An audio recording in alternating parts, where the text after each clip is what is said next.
Bismillahirrahmanirrahim. Question 1. Slowest step in the reaction is called.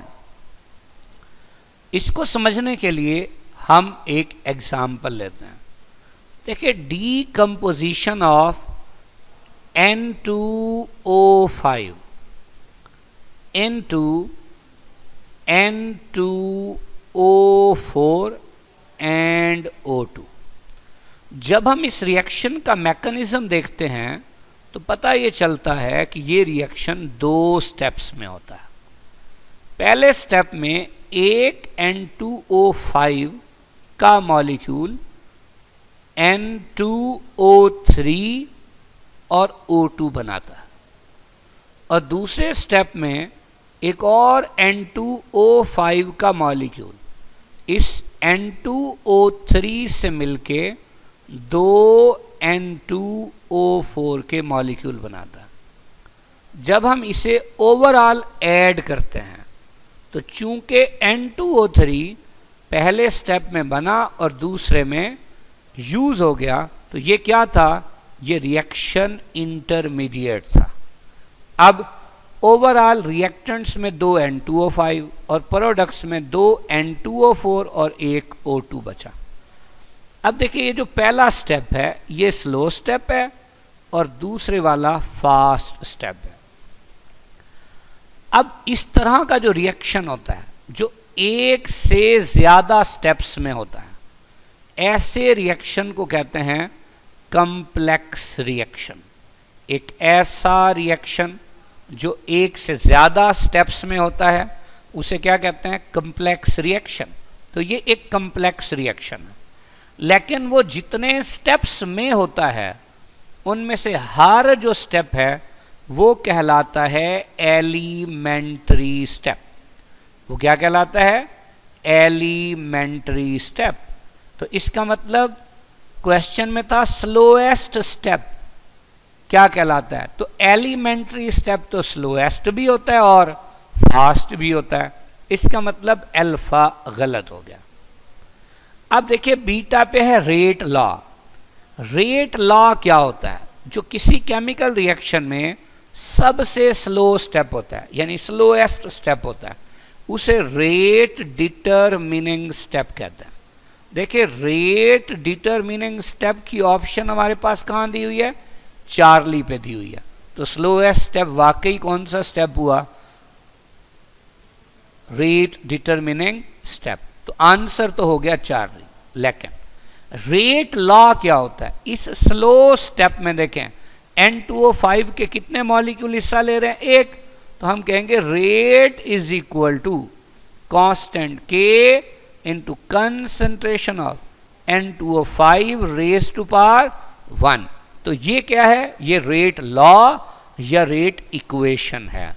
तो beta को भी हमने जस्टिफाई कर लिया. डेल्टा के ऑर्डर ऑफ रिएक्शन. अब किसी भी केमिकल रिएक्शन के स्लोएस्ट स्टेप में, जिसे रेट डिटरमिनिंग स्टेप कहते हैं, जब ये रेट इक्वेशन बनाते हैं तो रिएक्टेंट्स की कंसंट्रेशन की जो पावर्स होती हैं उनका सम क्या कहलाता है? Order of reaction. तो इसका मतलब ये भी नहीं है. तो आंसर तो पहले ही डिसाइड हो गया. कौन सा? Charlie. Question 2. In a reaction A plus B gives product. Rate is doubled when the concentration of B is doubled. देखें, यहां बता दिया है कि रेट डबल हो जाता है कब? जब आप कंसंट्रेशन ऑफ B डबल कर देते हैं. देखिए, ये तो तब हो सकता है जब B की कंसंट्रेशन की पावर 1 हो. जैसे देखिए, अगर इसकी कंसंट्रेशन 1 है तो रेट भी क्या आएगा? 1. अगर मैं इसे 2 टाइम्स करूंगा तो जब 2 की पावर 1 है तो इसका आंसर क्या होगा? 2. यानी जब आपने B की कंसंट्रेशन 2 गुना कर दी तो रेट भी 2 गुना हो गया. अगली बात, and rate increases by a factor of 8. यानी रेट 8 गुना बढ़ जाता है. कब? when the concentration of both the reactants यानी A and B are doubled, यानी दोनों की कंसंट्रेशन जब डबल करते हैं तो रेट कितने गुना हो जाता है? 8 गुना हो जाता है. अब देखिए बड़ी इंपॉर्टेंट बात,